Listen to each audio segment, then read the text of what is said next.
అవసరం లేదు. ఇంకా సిగ్గుచేటు దాని గురించి మాట్లాడుకోవడం. జెండాలు మారితే వాళ్ళు మారుతారు, రంగులు మారితే వాళ్ళు మారుతారు అన్నట్టే ఉంది.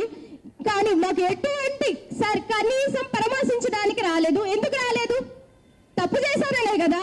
ఏ తప్పు లేనప్పుడు కూర్చోబెట్టి మాట్లాడాలి కదా. అమ్మ మీ భూములు కావు, మీ కావమ్మా అని మాకు ఒక పెడితే మేము మీటింగ్ పెట్టి చెప్తే మేము వింటాం. లేకపోతే పరామర్శించడానికి రావాలి.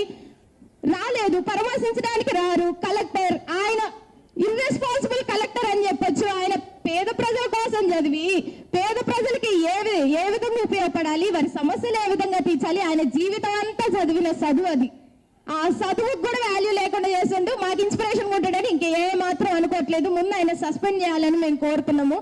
ఆయన ఎక్కడెక్కడికో వెళ్ళి ఈ రోడ్ ఎలా క్వాలిటీ ఉంది, ఈ రోడ్ క్వాలిటీ ఉందా లేదా అని ఏదో ఆయన రెస్పాన్సిబుల్ అయినట్టు చేతులు పెట్టి కింద చూస్తుండు. ఆయన 4 అడుగులు వేస్తే మా కాలనీ వచ్చింది. ఆయన సంవత్సరం అంతా పనిచేసిన తీరని పనులు ఉన్నాయి సార్ మా దగ్గర. ఆయన కనీసం కూడా మాకు పరామర్శించడానికి రాలేదు. మీరు ఇక్కడ వాల్యుబుల్ గా ఉంటున్నారా లేదా, మీ పట్టాలేంటి, గవర్నమెంట్ వాళ్ళు.